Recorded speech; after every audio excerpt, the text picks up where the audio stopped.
ओम अज्ञानतिमिरान्धस्य ज्ञानञ्जनशलाकया चक्षुरुन्मीलितं येन तस्मै श्रीगुरुवे नमः। श्रीचैतन्यमनोभीष्टं स्थापितं येन भूतले स्वयं रूप कदा मह्यं ददाति सोपदान्तिकं वन्देऽहं श्रीगुरु श्रीयुतपदकमलं श्रीगुरून् वैष्णवाचं श्रीरूपं साग्रजातं सागण रघुनाथान्वितं तं सजीवं साद्वैतं सावधूतं परिजनसहितं कृष्ण चैतन्य देवं श्रीराधा कृष्ण पादान सगण ललिता श्री विशाखान्विताश्च नित्यानंद नारायणं नमस्कृत्यं नरं चैव नरोत्तमं देवीं सरस्वतीं व्यासं ततो जयमुदीरयेत्। स्मृतां स्वकथा कृष्ण पुण्यश्रवणकीर्तनं हृदयन्तस्तु हि भद्राणि विधुनोति सुरसतां नष्टप्रायेषु भद्रेषु नित्यं भागवत सेव्या भगवती उत्तम श्लोके भक्तिर्भवति नैष्टिकी तदा रजस्तमो भाव काम लोभादयेत् चेत एतेन निरावृतं स्थित सत्ये प्रसिद्धति एवं प्रसन्न मनसो भगवद्भक्ति योगतः भगवत तत्व विज्ञान मुक्त संगस्य जायते विद्यन्ते हृदयं ग्रन्थि छिद्यन्ते सर्वसंशयं क्षीयन्ते चास्य कर्माणि दृष्ट्वा एवात्मनीश्वरे मुखं करोति वाचालं पङ्गुं लङ्घयते गिरिं यत्कृपातमं वन्दे परमानन्दमाधवं प्रह्लाद नारद पराशर पुण्डरीकं व्यासम् अम्बरीश सुख सौनक विस्मदालभ्यां रुक्मांग अर्जुन वसिष्ठं विभीषणादीनं पुण्यानि नामानि परं भागवत स्मरामि। हे कृष्ण करुणा सिंधु दीनबंधु जगतपतये गोपेश गोपिकाकांत राधाकांत नमस्तुते। तप्त कांचन गौरांगे श्री राधे वृंदावनेश्वरी वृषभानुसुते देवी प्रणमामि हरिप्रिये। वाञ्छाकल्पतरुभ्यश्च कृपा सिन्धुभ्यो च पतितानां पावनेभ्यो वैष्णवेभ्यो नमो नमः। जय श्री कृष्ण चैतन्य प्रभु नित्यानंद श्री अद्वैत गदाधर श्रीवासादि श्री गौर भक्तवृंद। हरे कृष्ण कृष्ण कृष्ण हरे हरे, हरे राम राम राम हरे हरे। तो इसमें आज हम लोग को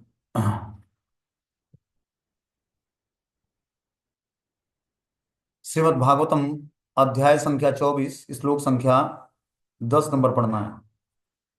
टाइटल है करदम मुनि का वैराग्य। इसके बारे में हम लोग सुन रहे थे। बोलते हैं भगवंतम परम ब्रह्मम सत्वेन आसीन शत्रुअन तत्व संज्ञानम विज्ञप्ते जातम विद्वानजम स्वराट। मैत्रेय ने आगे कहा कि हे शत्रुओं के संहारक, ज्ञान प्राप्त करने में प्राय स्वच्छंद अजन्मा ब्रह्मा जी समझ गए कि श्री भगवान का एक अंश अपने कलमश से रहित अस्तित्व में सांख्य योग रूप में समस्त ज्ञान की व्याख्या के लिए देवहूति के गर्भ से प्रकट हुआ है। तो हम सुनते हैं, पिछले श्लोक में हमने बताया कि जो है देवहूति माता के गर्भ से स्वयं जो है करदम मुनि के अंश के रूप में भगवान कपिल देव का प्राकट्य होता है। ठीक है ना। तो ब्रह्मा जी बोल रहे हैं कि हे शत्रुओं के संहार, मैत्रेय ने बोला कि हे शत्रुओं के संहारक, ज्ञान प्राप्त करने में स्वच्छंद अजन्मा ब्रह्मा जी समझ गए कि श्री भगवान का एक अंश अपने कल्म से रहित अस्तित्व में सांख्य योग रूप में समस्त ज्ञान की व्याख्या के लिए देवहूति के गर्भ से प्रकट हो गए हैं। बोलते हैं भगवत गीता के 15वें अध्याय में बताया गया है कि भगवान स्वयं ही वेदांत सूत्र का संकलन करता हैं। वे उसके पूर्ण ज्ञाता हैं। इसी प्रकार पूर्ण पुरुषोत्तम भगवान कपिल के रूप में प्रकट होकर सांख्य दर्शन का संकलन करते हैं। तो भगवान कपिल देव का प्राकट्य इसलिए हुआ था कि वो आत्मा और शरीर के ज्ञान को स- समाज में वितरण कर सके। उन्होंने सांख्य योग का प्रतिपादन किया और सांख्य योग का विस्तार किया। ठीक है ना। तो ये भगवान के ही स्वयं अवतार हैं, अंश अवतार हैं। बोलते हैं करदम मुनि ने के पुत्र कपिल ने अपने सांख्य दर्शन में न केवल भौतिक जगत वरना आध्यात्मिक जगत की अत्यंत सुस्पष्ट रूप से व्याख्या की है।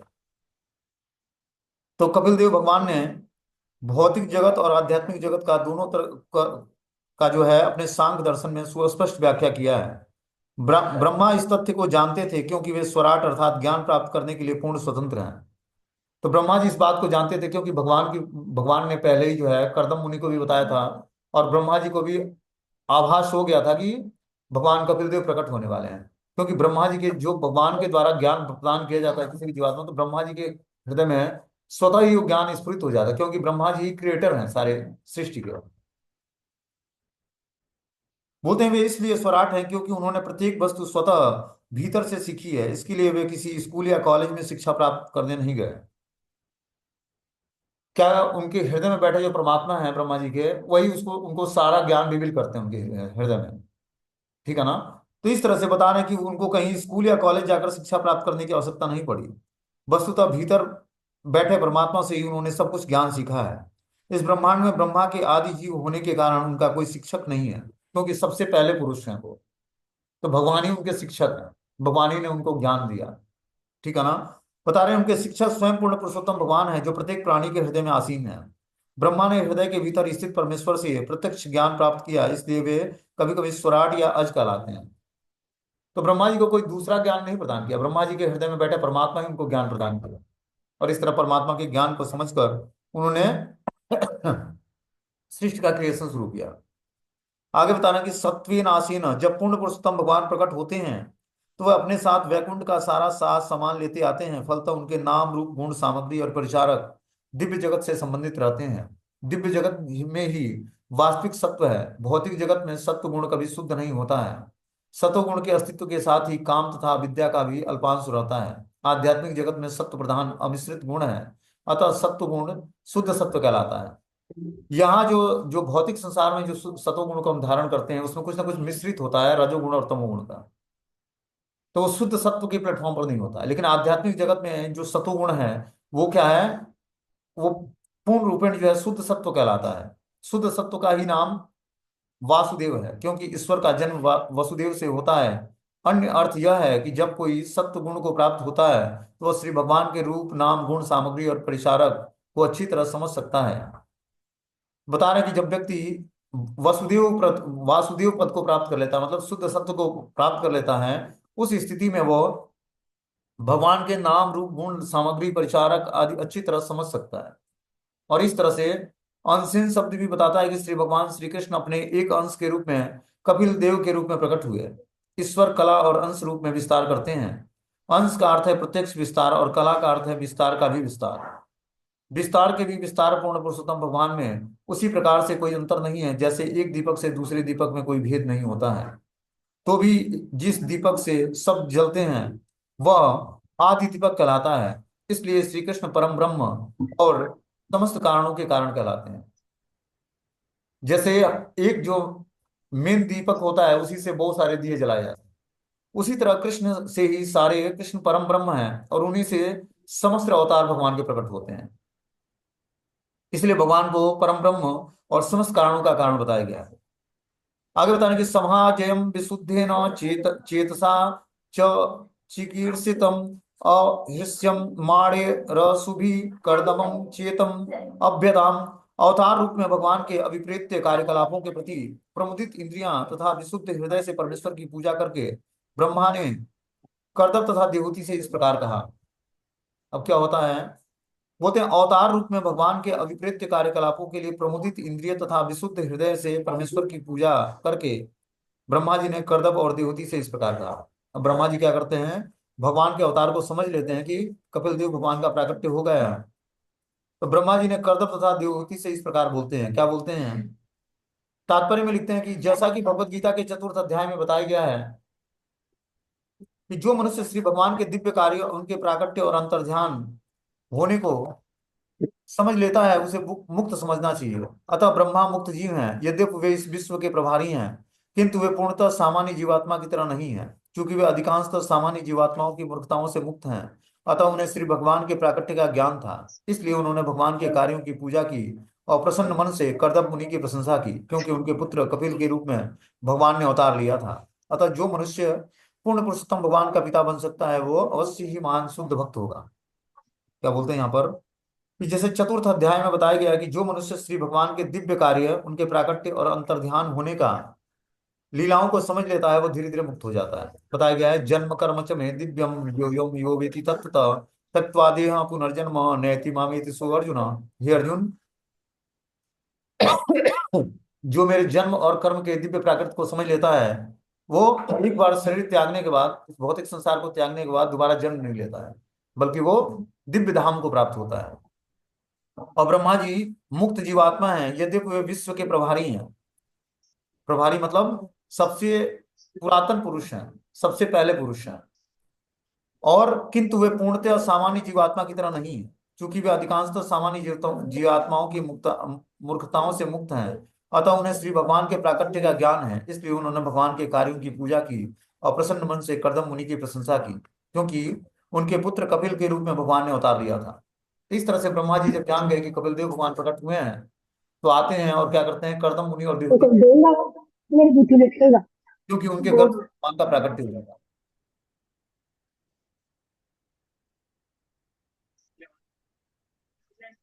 आगे इसमें बता रहे हैं ब्रह्मोवाच त्वया मे अपचितितस्त्यं कल्पितां निर्व्यलीकतां यन्मे संजगृहे वाक्यम भवान मादनम मानयम। ब्रह्मा जी ने कहा कि प्रिय पुत्र कर्दम, क्योंकि तुमने मेरे उपदेशों का आदर करते हुए उन्हें बिना किसी द्वैत के स्वीकार किया है, अतः तुमने मेरी समुचित तरह से पूजा की है, तुमने मेरे सारे उपदेशों का पालन किया है, ऐसा करके तुमने मेरा सम्मान किया है।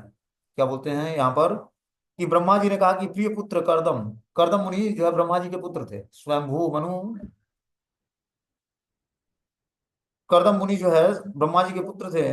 तो क्या है कि बोलते हैं कि प्रिय पुत्र कर्दम, चूंकि तुमने मेरे उपदेशों का आदर करते हुए उनके बिना किसी द्वैत के स्वीकार किया है, मतलब जो हमने आदेश दिया है उसमें कोई तुमने ड्युअलिटी भावना डेवलप नहीं की है, उसको एज इट इज स्वीकार किया है, अतः तुमने मेरी समुचित तरह से पूजा किया है।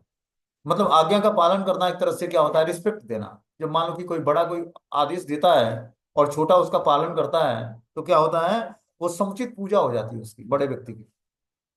तो ब्रह्मा जी ने आदेश दिया, कर्दम मुनि ने उस आदेश को स्वीकार किया। तुमने मेरे सारे उद्देश्यों का पालन किया है, ऐसा करके तुमने मेरा सम्मान किया है। बोलते हैं तुमने हमारा जो है आदेश पालन किया है, इसका मतलब मुझे सम्मान प्रदान किया है। ब्रह्मा जी इस ब्रह्मांड के प्रथम जीवात्मा के रूप में सबों के गुरु माने जाते हैं। ब्रह्मा जी जो हैं समस्त जीवात्माओं के गुरु हैं और पिता भी हैं। वे सभी जीवों के पिता सृष्टा भी हैं। कर्दम मुनि प्रजापतियों में से एक हैं और वे ब्रह्मा जी के पुत्र भी थे। ब्रह्मा कर्दम की इसलिए प्रशंसा करते हैं क्योंकि उसने अपने गुरु की आज्ञाओं को किस प्रकार कपट के बिना पूर्ण रूप से पालन किया। तो कर्दम मुनि के गुरु भी हैं और पिता भी हैं ब्रह्मा जी, और ब्रह्मा जी के आदेश का उन्होंने अविधि पालन करना स्वीकार किया। इसलिए ब्रह्मा जी क्या करते हैं, उनकी प्रशंसा करते हैं। बोलते हैं ब्रह्मा जी को यह भली बात ज्ञात था कि कर्दम मुनि उनकी आज्ञाओं का अक्षरशः पालन कर रहे थे, और इस प्रकार वे अपने गुरु को वास्तविक सम्मान प्रदान कर रहे थे। गुरु के सम्मान का अर्थ है उनके आदेश का अक्षरशः पालन करना। तो गुरु जो होता है, गुरु मतलब भारी ज्ञान में वो बहुत ही बढ़ा चढ़ा व्यक्ति होता है। तो गुरु का रिस्पेक्ट करने का मतलब है कि उनके आदेश का पालन करना। ऐसा नहीं कि बस हरे हरे कृष्णा दंडवत प्रणाम बोला और आदेश नहीं मानते हैं, ऐसा नहीं होना चाहिए। जो उनका आदेश होता है उस आदेश का हम जब ऐसी पालन करेंगे तब जाकर हम उनको प्रसन्न कर पाएंगे, उनको रिस्पेक्ट दे पाएंगे। जब तक हम गुरु आचार्य वैष्णव को रिस्पेक्ट नहीं देंगे तब तक हमारा आध्यात्मिक जीवन में प्रोग्रेस नहीं होगा। ठीक है ना। तो यह बहुत ही आवश्यक है कि हम अपने से सामान्य जो व्यक्ति है, अपने से बड़ा जो व्यक्ति है, गुरु के पोस्ट पर है, उसको हमें उसके आदेश का अक्षरशः पालन करें और उनको प्रॉपर रिस्पेक्ट दें, तब जाकर हमें धीरे धीरे जो है आध्यात्मिक ज्ञान हमारे समझ में आएगा। बोलते हैं पुत्रों को अपने पिता की ऐसी ही सेवा करनी चाहिए। पुत्र को चाहिए कि अपने पिता या गुरु के आदेश का पालन सम्मान पूर्वक जो आज्ञा कहते हुए करे। बोलते हैं पुत्र को चाहिए कि अपने पिता या गुरु के आदेश का पालन सम्मान पूर्वक करे। इस श्लोक में दो शब्द अत्यंत महत्वपूर्ण है, एक तो पितरी और दूसरा है गुरु। पुत्र अर्थात शिष्य को चाहिए कि वो अपने पिता या गुरु के वचनों को बिना झिझक के माने। पिता अथवा गुरु जो कुछ भी आदेश देते हैं उस पर बिना तर्क के हाँ कह दे। ऐसा कोई अवसर नहीं आना चाहिए जब शिष्य या पुत्र यह कहे कि यह उचित नहीं है, मैं यह नहीं कर सकता। यदि वह यह कहता है तो वो पतित हो चुका है। पिता तथा गुरु का समान पद है, क्योंकि गुरु दूसरा पिता होता है। उच्च वर्ग के लोग द्विज दो बार जन्म कहलाता है। जो उच्च वर्ग के दो द्विज होते हैं उनका दो बार जन्म होता है। जब भी जन्म की बात उठे तो पिता का होना आवश्यक होता है। पहला जन्म तो वास्तु पिता के कारण होता है, किंतु दूसरा जन्म गुरु द्वारा संभव हो पाता है। कभी पिता तथा गुरु एक ही व्यक्ति हो सकता है तो कभी कभी भिन्न भिन्न हो सकता है। प्रत्येक अवस्था में पिता या गुरु की आज्ञा तुरंत हाँ करते हुए पालन करना चाहिए। तो जो व्यक्ति द्विज होता है उसका दो बार जन्म होता है। एक तो पिता के वीर्य से होता है, वो शुक्र जन्म कहलाता है। और जब एक बार उसको यज्ञोपवीत संस्कार होता है तो याज्ञिक जन्म कहलाता है उसका, और उसको द्विज बनाया जाता है। जनेऊ धारण कराया जाता है, फिर वो गायत्री मंत्र में दीक्षा दी जाती है उसको, तो वो द्विज बनता है। जब वेद पाठ करता है तो ब्राह्मण बनता है। ठीक है ना। जब भी जन्म की बात उठे तो पिता का होना आवश्यक है। पहला जन्म तो वास्तु पिता के कारण होता है, किंतु दूसरा जन्म गुरु द्वारा संभव होता है। पहला जन्म शरीर हमें पिता के द्वारा मिलता है, लेकिन दूसरा जन्म जो होता है वो दीक्षा विधान के द्वारा होता है। जब गुरु से हम प्रामाणिक गुरु से दीक्षा लेते हैं तो हमारा एक नया जन्म होता है। वो क्या करते हैं, हमारे पूर्व जन्म के पापों को निरस्त करके और हमें मंत्र प्रदान करते हैं, मंत्र दीक्षा प्रदान करते हैं। और इस तरह से जब हम गुरु मंत्र दीक्षा लेकर और गुरु के आदेश का पालन करते हुए मंत्र जाप करते हैं तो धीरे धीरे हमारा एक नया जीवन शुरू होता है। दीक्षा के समय ही जब गुरु हमें दीक्षा देते हैं तो हमारा एक नया जन्म होता है। उस जीवन में अब हमारे सारे पाप कर्मों को निरस्त करके और हमें अधिकार प्रदान करते हैं कि आप भगवत नाम का कीर्तन कर सकते हो। और जब प्रमाणिक गुरु की शरण ग्रहण करते हैं तो गुरु के माध्यम से क्या होता है, हमारी सारी सेवाएं भगवान को ऑफरिंग होती है। उस तरह बद्ध जीवाओं की सेवाएं जो है भगवान को ऑफरिंग नहीं होती हैं। लेकिन जब व्यक्ति प्रमाणिक गुरु से दीक्षा लेकर और गुरु के आदेश का पालन करते हुए सेवा करता है तो धीरे धीरे वो सेवा जो है गुरु सेवा बन जाती है। और गुरु के माध्यम से ही सेवाएं भगवान को ऑफरिंग होती है। अभी जो हम बिना दीक्षा लिए जो सेवा करते हैं, नाम जप करते हैं, भगवान के विग्रहों की सेवा करते हैं, ये सब हमें स्वीकृति प्रदान करता है, आध्यात्मिक जीवन में गुरु से मिलाने का में हमारी सहायता करता है। लेकिन जब वही हमें प्रमाणिक गुरु मिल जाएंगे, उनसे हम दीक्षा ग्रहण कर लेंगे, तो जब हम सेवाएं करेंगे तो वो गुरु की सेवा बन जाएगी। गुरु के आदेश के अनुसार जो सेवा करेंगे उससे भगवान की प्रसन्नता होगी, भगवान उससे प्रसन्न होंगे। इसलिए प्रमाणिक गुरु से दीक्षा लेना आवश्यक है। ठीक है ना। बता रहे हैं कि यदि शिष्य इस प्रकार से गुरु उपदेश का पालन करता है तो अवश्य ही सिद्ध बनेगा। जब तक व्यक्ति गुरु के आदेश का पालन करते हुए सेवा नहीं करेगा तब तक उसको सिद्धि प्राप्त नहीं होगी आध्यात्मिक जीवन में। ठीक है ना। जैसे कहने का तात्पर्य है कि जैसे मान लो कि एक ही इंस्ट्रूमेंट होता है, कूलर या फ्रिज, ठीक है ना, या हीटर। कूलर उसी बिजली को टच करके ठंडा हवा देता है और हीटर उसी बिजली को टच करके गर्म हवा देता है। ठीक है ना। दोनों का स्रोत क्या है, बिजली है। बिजली से उसको एनर्जी मिलती है और वही कूलर ठंडा हवा देता है और वही जो है हीटर जो है गर्म हवा देता है। उसी तरह जब व्यक्ति प्रमाणिक गुरु से जुड़ता है तो क्या होता है कि गुरु से जुड़ने मात्र से बिना बिजली के करंट के कोई भी इंस्ट्रूमेंट जो है कार्य नहीं करेगा प्रॉपर तरीके से। उसी तरह जब व्यक्ति आध्यात्मिक गुरु से जुड़ता है, दीक्षा प्रदान करते हैं गुरु, और उनके आदेश का पालन करते हुए धीरे धीरे शिष्य जो है आध्यात्मिक एक्टिविटी करता है तो धीरे धीरे जो है आध्यात्मिक जीवन में प्रोग्रेस करने लगता है। आगे इसमें बता रहे हैं कि इमा दुहितरम सत्यम सत्वम वत्सम सुमध्यमा सर्गमेतम प्रभावे स्वे गृह इस्य अत्यनेकधाम। तब ब्रह्मा जी ने कर्दम मुनि की 9 कन्याओं की प्रशंसा यह कहकर की कि तुम्हारी सभी तन्वगी कन्याएं निसंदेह साध्वी हैं। मुझे विश्वास है कि वे अनेक प्रकार से अपने वंशों द्वारा इस सृष्टि का वर्णन करेंगी।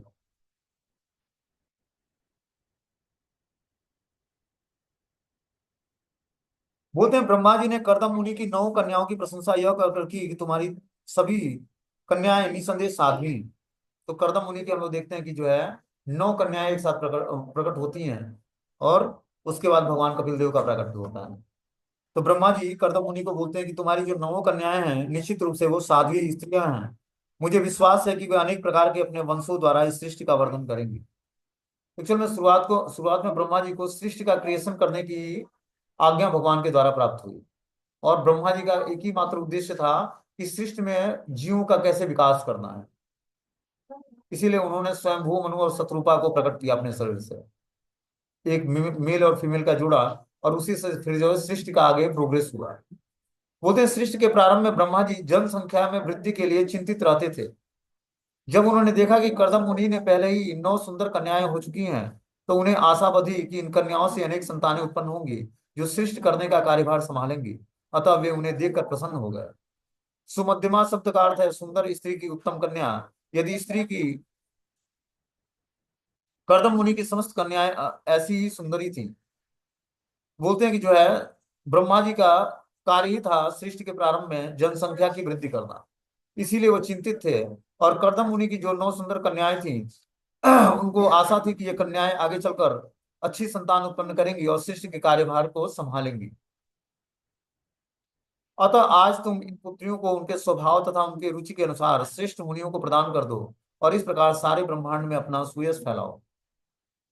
अब ब्रह्मा जी का आदेश पाते हैं कर्दम मुनि कि क्या करो, तुम अपने जो पुत्रियां हैं तुम्हारी श्रेष्ठ, उन पुत्रियों को क्या करो, सुयोग्य पतियों को सौंप दो।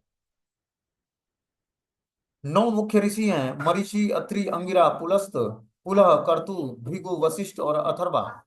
ये ऋषि सर्वाधिक महत्वपूर्ण हैं। ब्रह्मा यही चाह रहे थे कि कर्दम मुनि अपनी कन्याओं को इन्हीं ऋषियों को प्रदान कर दें। यहाँ पर प्रयुक्त दो शब्द अत्यंत सार्थक है, यथा शीलम तथा यथा रुचि। तो इस तरह से ब्रह्मा जी आदेश देते हैं कि जो 9 मुख्य ऋषि हैं, क्या नाम है उनका, मरीचि, अत्रि, अंगिरा, पुलस्त, पुलह, कर्तु, भृंगु, वशिष्ठ और अथर्वा। ये 9 ऋषियों को क्या करो, आप अपनी 9 कन्याओं को सौंप दो। यहाँ पर प्रयुक्त दो शब्द अत्यंत महत्वपूर्ण है, यथा शीलम यथा रुचि। कन्याओं को आंख मूंद कर ऋषियों को नहीं दे दिया जाना चाहिए, वरना उनके शील और रुचि के अनुसार देना चाहिए। कि जिस ऋषि में जिसकी रुचि है, उसके रुचि के अनुसार उस पुत्री का विवाह उससे कर दो, उस ऋषि से। पुरुष तथा स्त्री को मिलाने की यही कला है। मात्र विषयी जीवन के आधार पर स्त्री या पुरुष का संयोग नहीं होना चाहिए। अनेक अन्य विचारणीय बातें होनी चाहिए, जिसमें शील तथा रुचि प्रमुख है। यदि उनके शील और रुचि पृथक पृथक हुए तो ऐसे युगल सदैव दुखी रहेंगे। अभी चाल तो बता रहे हैं यहाँ पर कि जो है उनके गुण और रुचि के अनुसार उनका जो है विवाह संस्कार होना चाहिए, तभी जाकर युगल जोड़ी जो होगी वो दुखी नहीं रहेगी संसार में। नहीं तो विवाह करके वो दोनों आपस में दुखी रहेंगे। इसलिए उसके शील और गुण पर विचार करके उसे ब्याह की अनुमति प्रदान की जानी चाहिए। ये दोनों पक्षों के माता पिता के निर्देश होना चाहिए। माता पिता ज्योतिष के अनुसार वर या कन्या के शील या रुचि का निर्धारण करा लेते हैं, और जब वे मिल जाते हैं तभी ब्याह होता है। अन्य विचार गौड़ होते हैं।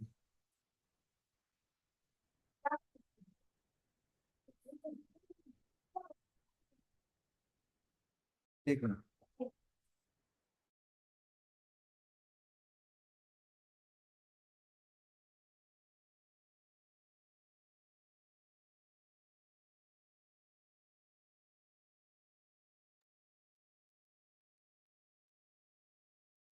बोलते हैं कि हे कर्दम मुनि, मुझे ज्ञात है कि अब आदि पुरुषोत्तम भगवान अपनी अंतरंग शक्ति से अवतार रूप में प्रकट हुए हैं। वे जीवात्माओं के सभी मनोरथों को पूरा करने वाले हैं, और उन्हें अब कपिल मुनि का शरीर धारण किया है। क्या बता रहे हैं कि जो है, अब ब्रह्मा जी क्या बोलते हैं, वेदाहम माद्य पुरुषम अवतीर्णो स्वमाया भूतानाम से स्वे वधीदेयम विभ्राणम कपिलम मुने। हे कर्दम मुनि, मुझे ज्ञात है कि अब आदि पूर्ण पुरुषोत्तम अपनी अंतरंग शक्ति से अवतार रूप में प्रकट हुए हैं। वे जीवात्माओं के सभी मनोरथों को पूरा करने वाले हैं, और उन्होंने अब कपिल मुनि के रूप में शरीर धारण किया है। बोलते हैं इस श्लोक में पुरुषम अवतीर्ण स्वमाया शब्द आए हैं। श्री भगवान सनातन पुरुष हैं, भोक्ता हैं। जब वे प्रकट होते हैं तो इस भौतिक शक्ति से कुछ भी ग्रहण नहीं करते। आध्यात्मिक जगत उनकी निजी अंतरंग शक्ति का प्रकटीकरण है, जबकि यह भौतिक जगत उनकी भौतिक या भिन्नीय कृत्य शक्ति का प्राकटीकरण है। स्व माया शब्द सूचित करता है कि जब कभी भगवान का अवतार होता है तो अपनी स्व शक्ति के रूप में प्रकट होते हैं। वे मनुष्य का शरीर धारण कर सकते हैं, किंतु वह शरीर भौतिक नहीं होता है। तो भगवान का देखते हैं प्राकट्य जो है मनुष्य के रूप में होता है, लेकिन उनका शरीर जो है हम जीवात्माओं जैसे पंचभूतों का नहीं होता है। भगवान का शरीर कैसा होता है, सच्चित आनंद से बना होता है, और दिव्य आध्यात्मिक शरीर होता है। ठीक है ना। हम लोग जैसे मल मूत्र और पीप रक्त से और हड्डी मांस मज्जा से नहीं बना होता है भगवान का शरीर। भगवान का शरीर सच्चिदानंद स्वरूप होता है। लेकिन मूर्ख और धूर्त व्यक्ति जो है श्री कृष्ण के शरीर को सामान्य मनुष्य का शरीर समझ लेते हैं। शिवधीम शब्द का अर्थ है वह समस्त जीवों की आवश्यकताओं को प्रदान करने वाले हैं। वेदों में उल्लेख है कि भगवान प्रधान पुरुष हैं, अन्य जीवों की समस्त आवश्यकताओं को पूरा करने वाले हैं। तो भगवान की आवश्यकता, भगवान का प्राकट्य ही इसीलिए होता है कि जीवात्माओं की आवश्यकताओं को पूरा करना, और पतित जीवों का कल्याण करना, और आसुरी शक्तियों का विनाश करना। परित्राणाय साधूनाम विनाशाय च दुष्कृताम धर्म संस्थापनार्थाय संभवामि युगे युगे। परित्राणाय साधूनाम, भगवान का प्राकट्य होता है साधुओं के परित्राण करने के लिए। विनाशाय च दुष्कृताम, दुष्कृतियों का विनाश करने के लिए। और धर्म संस्थापनार्थाय, धर्म की स्थापना करने के लिए भगवान हर युग में प्रकट होते हैं। आगे बताना कि ज्ञान विज्ञान योगेन कर्मणा मुद्रणम जटा हिरण्यकेशम पद्माक्षम पद्म मुद्रा पदाम्बुजम सुनाले बाल, कमल की पंखुड़ियों जैसे नेत्र, कमल के पुष्प से अंकित कमल के समान चरणों वाले कपिल मुनि अपने योग तथा शास्त्रीय ज्ञान के व्यवहार से इस भौतिक जगत में कर्म की इच्छा को समूल नष्ट कर देंगे। इस तरह से कर्दम मुनि के पुत्र कपिल देव भगवान का प्राकट्य होता है, जिनके सुनहरे बाल, कमल की पंखुड़ियों जैसे नेत्र, कमल के पुष्प जैसे अंकित कमल के समान चरणों वाले और योग और शास्त्रीय ज्ञान के व्यवहार में दक्ष, भौतिक जगत के कर्म की इच्छा को समूल नष्ट करने वाले ऐसे वो ज्ञान प्रदान करेंगे। बोलते हैं इस श्लोक में कपिल मुनि के कार्यों तथा शारीरिक लक्षणों का सुंदर वर्णन हुआ है। यहाँ पर कपिल मुनि के कार्यों की भविष्यवाणी की गई है। वे सांख्य दर्शन को इस प्रकार प्रस्तुत करेंगे कि लोग उनके दर्शन का अध्ययन करके कर्म तथा सकाम कर्म की उत्कट अभिलाषा को जड़ से उखाड़ देंगे। तो कर्दम मुनि के पुत्र कपिल देव भगवान का प्राकट्य इसीलिए हुआ था कि वो समाज में सांख्य दर्शन का प्रचार करें। सांख्य मतलब शरीर और आत्मा का ज्ञान सब जीवात्माओं को दें और भौतिक जगत में कर्म की इच्छा को समूल नष्ट कर दें। ऐसा आध्यात्मिक ज्ञान प्रदान करें कि जिससे व्यक्ति को जो है भौतिक जगत में जो कर्म की इच्छा है, उसकी भोग की इच्छा है, उसको समूल नष्ट कर दें ज्ञान के माध्यम से। इसीलिए भगवान कपिल देव का प्राकट्य हुआ था। जब तक कोई व्यक्ति पूर्ण ज्ञान या भक्ति योग प्राप्त नहीं कर लेता है, तब तक इस भव बंधन से छूट पाना मुश्किल है। जब तक किसी को शिष्य परंपरा से पूर्ण ज्ञान प्राप्त नहीं होता है, तब तक वह अपने गढ़े हुए कोरी सिद्धांत प्रस्तुत करता रहता है। अतः वह लोगों को ठग रहा होता है। ज्ञान का अर्थ है शिष्य परंपरा से प्राप्त ज्ञान और विज्ञान का अर्थ है ऐसे ज्ञान का व्यवहारिक संप्रयोग। कपिल मुनि का सांख्य दर्शन ज्ञान और विज्ञान पर आधारित है। तो यहाँ पर बता रहे हैं कि जब तक किसी व्यक्ति को गुरु शिष्य परंपरा से पूर्ण ज्ञान प्राप्त नहीं होता है, तब तक वह अपने मनगढ़ंत कोरे सिद्धांत प्रस्तुत करता रहता है। वह लोगों को ठग रहा होगा। ठीक है ना। शास्त्र जब हम ज्ञान का श्रवण करते हैं तो गुरु शिष्य परंपरा से आया हुआ ज्ञान होना चाहिए। प्रमाणिक शास्त्रों के बातों को ध्यान में रखते हुए प्रमाणिक गुरु के द्वारा जो हम शास्त्र की बात को समझते हैं, सुनते हैं, उस ज्ञान को जब हम गुरु शिष्य परंपरा से प्राप्त करते हैं, तब वो धीरे धीरे हमारे प्रैक्टिकल जीवन में उतरता है। बोलते हैं शिष्य परंपरा से प्राप्त ज्ञान और विज्ञान का अर्थ है ऐसे ज्ञान का व्यवहारिक संप्रयोग। कपिल मुनि का सांख्य दर्शन ज्ञान और विज्ञान पर आधारित था। तो कपिल मुनि ने जो ज्ञान प्रदान किया वो सांख्य दर्शन पर आधारित था और विज्ञान पर आधारित था। मतलब उसका व्यक्ति प्रैक्टिकली अपने जीवन में उस ज्ञान को धारण कर सकता, उतार सकता है, ऐसा ज्ञान उन्होंने प्रदान किया।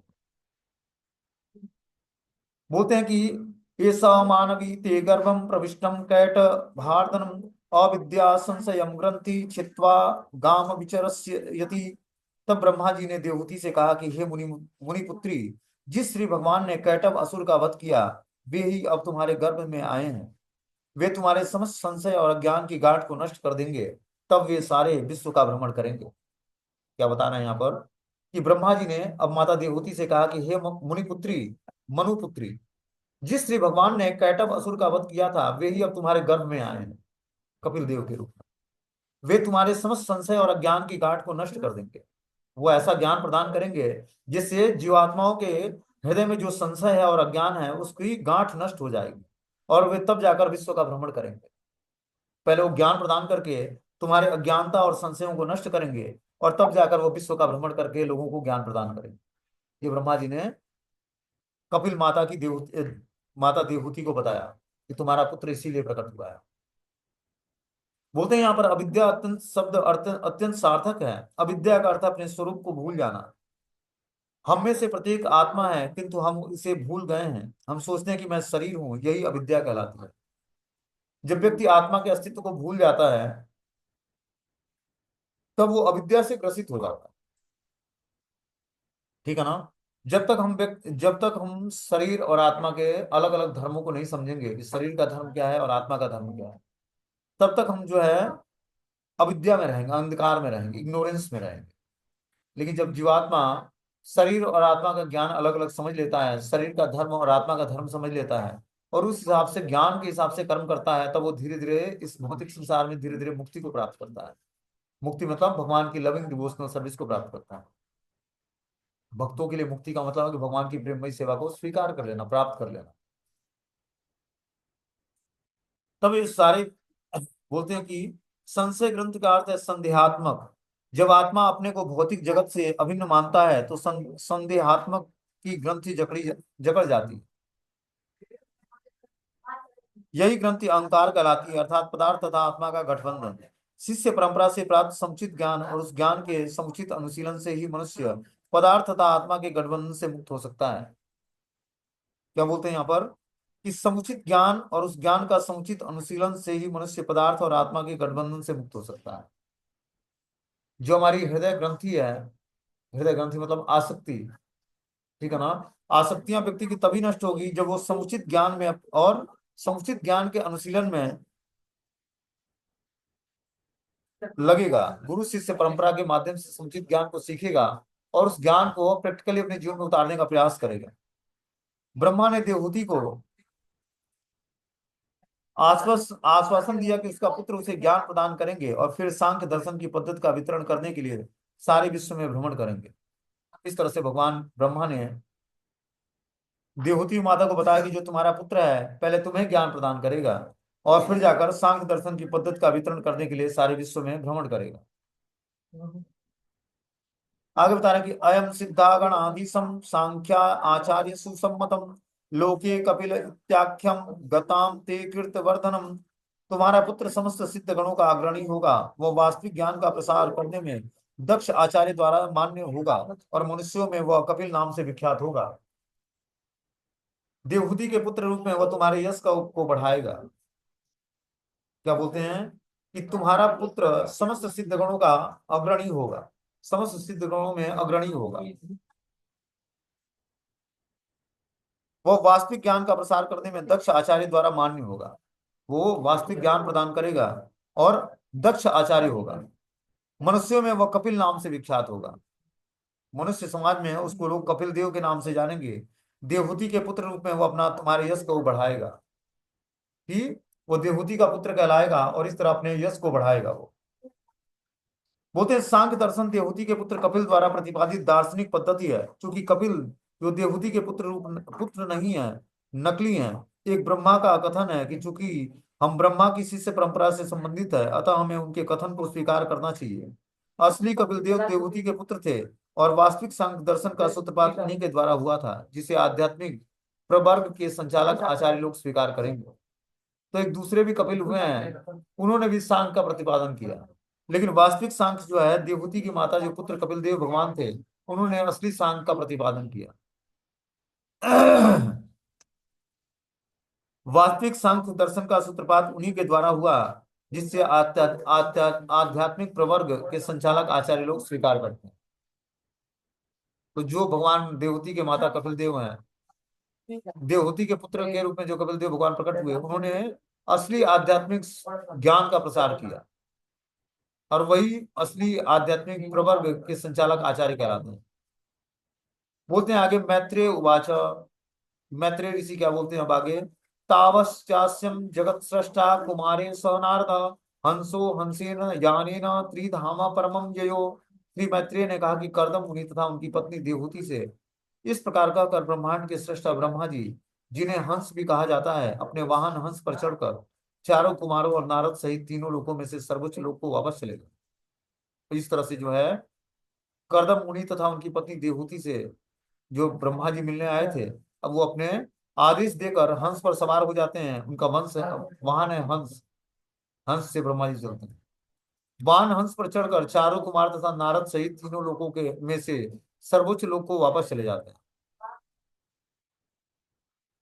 यहाँ बता रहे हैं कि यहाँ पर हंसीन यानेन शब्द अत्यंत सार्थक है। जिस विमान से ब्रह्मा वायु आकाश में यात्रा करते हैं वह हंसयान है और हंस की आकृति से मिलता जुलता है। ब्रह्मा को भी हंस कहा जाता है क्योंकि वे प्रत्येक वस्तु के सार को ग्रहण कर सकते हैं। उनका धाम त्रिधाम परमम कहलाता है। ब्रह्मांड के तीन विभाग हैं, उच्च लोक, मध्य लोक और निम्न लोक। किंतु उनका धाम सिद्ध लोक अर्थात उच्च लोक से भी ऊपर है। तो ब्रह्मा जी का जो लोक है वो वैकुंठ के नीचे है, मतलब इसी धरती के ऊपर जो सातवां प्लेनेट है आखिरी, सत्य लोक, ब्रह्मलोक बोलते हैं जिसको, उसी में ब्रह्मा जी निवास करते हैं।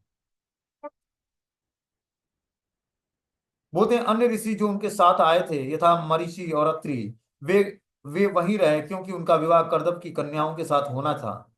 परंतु उनके अन्य पुत्र सनक, सनंदन, सनातन और सनातन तथा नारद उनके हंसयान में उनके साथ ही वापस चले गए। चारों कुमार तथा नारद नैष्ठिक ब्रह्मचारी हैं। नैष्ठिक ब्रह्मचारी वो होते हैं जब जो कभी अपना वीर्य नष्ट नहीं होने देते हैं। उन्हें अपने अन्य भाइयों मरीचि तथा अन्य ऋषियों के विवाहोत्सव में सम्मिलित नहीं होना था, इसलिए वे अपने पिता हंस के साथ वापस चले गए। तो जो चार सनत, सनंदन, सनातन और सनत कुमार और नारद मुनि, ये ब्रह्मा जी के मानस पुत्र हैं। ये ब्रह्मचारी हैं। इन्होंने विवाह संस्कार नहीं किया, और इस तरह से ब्रह्मा जी के साथ ये लोग भी उनके लोक को लौट जाते हैं। आगे बता रहे कि हे विदुर, ब्रह्मा जी, करदम मुनि ने अपनी 9 पुत्रियों को ब्रह्मा द्वारा दिए गए आदेशों के अनुसार 9 ऋषियों को प्रदान कर दिया, जिन्होंने इस संसार के मनुष्यों का सृजन किया। अब देखते हैं कि जो है करदम मुनि, जो ब्रह्मा जी ने आदेश उनको दिया था कि आप अपनी 9 पुत्रियों को 9 ऋषियों को प्रदान कर दो, सौंप दो उनको, और इस तरह से संसार में ये मनुष्यों का सृजन करेंगे, सृष्टि का निर्माण करेंगे। बोलते हैं करदम मुनि ने अपनी पुत्री कला को मरीचि को, दूसरी कन्या अनसुईया को अत्रि को समर्पित किया। श्रद्धा, ह विभु, गति, क्रिया, ख्याति, अरुंधति नामक कन्याएं क्रमशः अंगिरा, पुलस्त्य, पुलह, कर्तु, भृगु और वशिष्ठ को प्रदान की गई। इस तरह से उनकी योग्यता और शील के अनुसार अलग अलग कन्याओं को अलग अलग ऋषियों को करदम मुनि प्रदान करते हैं। उन्होंने शांति अथर्वा को प्रदान किया। शांति के कारण यज्ञ अच्छी तरह संपन्न होने लगे। इस प्रकार उन्होंने अग्रणीय ब्राह्मणों से उन सबका विवाह कर दिया और पत्नियों सहित उन सबका पालन करने लगे। इस तरह से करदम मुनि की जो 9 कन्याएं थी, 9 ऋषियों को उनके गुण और शील के अनुसार प्रदान की गई। हे विदुर, इस प्रकार विवाहित होकर ऋषियों ने करदम से विदा ली और वे प्रसन्नता पूर्वक अपने अपने आश्रमों को चले गए। इस तरह से सारी ऋषि जो है करदम मुनि की पुत्रियों से विवाह करके और उनसे आज्ञा लेकर प्रसन्नता पूर्वक अपने अपने आश्रम में चले जाते हैं। आगे होता है, बता रहे हैं कि सा सा चावतीर्ण त्रियुगम मां ज्ञायम विबुधस्रभ विभुक्तम उपसंगम्य प्रणम्य संभासता। जब करदम मुनि ने समझ लिया कि सब देवताओं के प्रधान पूर्ण पुरुषोत्तम भगवान विष्णु ने अवतार लिया है, तो वे एक स्थान, एकांत स्थान में जाकर उन्हें नमस्कार करते हुए इस प्रकार बोले। तो बोलते हैं कि करदम मुनि जब समझ गए कि सारे देवताओं के प्रधान पूर्ण पुरुषोत्तम भगवान विष्णु ने अवतार लिया है, तो वे एक स्थान में, एकांत स्थान में जाकर उन्हें नमस्कार करते हुए इस प्रकार बोलते हैं। कर्दम मुनि ने कहा कि अहो पापच्य महानानां निरये स्वेर मंगले कालीन भूयसाम नूनम प्रसिद्धंति देवताम। क्या बोलते हैं कि कर्दम मुनि ने कहा, ओ इस ब्रह्मांड के देवता, लंबी अवधि के बाद कष्ट में पड़ी हुई उन आत्माओं पर प्रसन्न हुए हैं जो अपने कुकृत्यों के कारण भौतिक बंधन में पड़े हुए हैं। तो इस तरह से कर्दम मुनि बोलते हैं कि इस ब्रह्मांड के देवता जैसी लंबी अवधि के बाद कष्ट में पड़े हुए उन आत्माओं पर प्रसन्न हुए हैं भगवान, जो अपने कुकृत्यों के कारण भौतिक बंधनों में पड़े हुए। उनके उद्धार के लिए भगवान कपिल देव प्रकट हुए। बोलते हैं ये भौतिक जगत दुखों का स्थान है, जो बद्धजीवों द्वारा स्वयं किए गए कुकर्मों के कारण है। तो इस भौतिक संसार को दुखालय बोला गया। तो दुखालय का मतलब होता है जहां दुखों से भरा हुआ संसार है। ठीक है ना। तो हर व्यक्ति अपने कर्मों के अनुसार इस भौतिक संसार में दुख भोगता है। ठीक है ना। आगे बताना कि जो है ये दुख उन पर बाहर से नहीं लादे जाते हैं, अभी तो बद्ध जीव अपने कर्मों के अनुसार अपने दुखों को उत्पन्न करता है। जंगल में आग स्वतः लगती है, ऐसा नहीं है कि कोई वहां जाकर आग लगाता है। वृक्षों की रगड़ से आग स्वतः उत्पन्न होती है। जब इस संसार रूपी जंगल की अग्नि से अत्यधिक ताप उत्पन्न होता है, तो ब्रह्मा जी समेत सभी देवता इससे त्रस्त होकर परमेश्वर अर्थात पूर्ण पुरुषोत्तम भगवान कृष्ण के पास जाते हैं और इस स्थिति से उबरने के लिए प्रार्थना करते हैं। तब श्री भगवान अवतरित होते हैं। दूसरे शब्दों में कहा जा सकता है कि जब देवतागण बद्ध जीवों के कष्टों को दूर देखकर दुखी होते हैं, तो उनके उद्धार पाने के लिए वे भगवान के पास पहुंचते हैं और श्री भगवान का अवतार होता है। तब श्री भगवान अवतरित होते हैं और सभी देवता प्रसन्न होते हैं। अतः करदम मुनि ने कहा कि अनेक वर्षों तक मानवीय कष्टों के सहने के बाद अब सभी देवता प्रसन्न हुए हैं, क्योंकि श्री भगवान के अवतार कपिल देव प्रकट हुए। तो इस तरह से बता रहे हैं कि करदम मुनि ने कहा कि अनेक वर्षों तक मानवीय कष्टों के सहने के बाद, करदम मुनि ने अनेक वर्षों तक जो है मनुष्यों जैसे कष्ट सहे, जबकि वो थे सिद्ध योगी। इससे सभी देवता प्रसन्न हो गए, और क्योंकि श्री भगवान अवतार के रूप में कपिल देव के रूप में प्रकट हुए।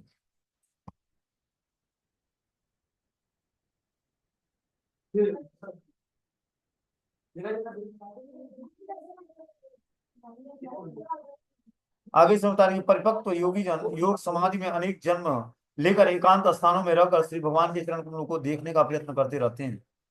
तो जो योगी होते हैं, परिपक्व योगी जन योग समाधि में अनेक जन्म लेकर एकांत स्थानों में रहकर श्री भगवान के चरण कमलों को देखने का प्रयत्न करते हैं।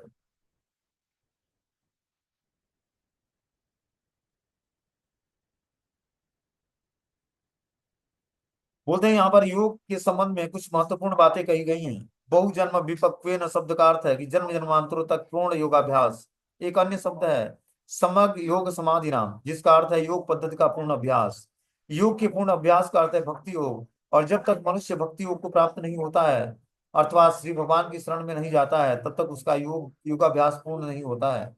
श्रीमद् भागवत गीता में इसकी पुष्टि की गई है कि बहुनाम जन्म जन्मांते, अनेक जन्मों के बाद दिव्य ज्ञान में पक्व ज्ञानी श्री भगवान की शरण में जाता है। चूंकि कर्दम मुनि इसी कथन का को दोहराते हैं अनेकानेक वर्षों तक तथा अनेकानेक जन्मों तक योगाभ्यास करने पर मनुष्य एकांत स्थान में परमेश्वर के चरण कमलों को दर्शन पा सकता है। केवल कुछ आसन कर लेने से कोई तुरंत सिद्धि प्राप्त नहीं कर सकता है। परिपक्व होने के लिए उसे दीर्घ काल तक अनेक अनेक जन्मों तक योगाभ्यास करना होता है, और एकांत स्थान में जाकर रहना होता है। कोई किसी नगर या सार्वजनिक पार्क में योगाभ्यास नहीं कर सकता है, और न ही घोषित कर सकता है कि मात्र कुछ धन का आदान प्रदान करने के लिए ईश्वर बन गया है। ये सब ढोंग है।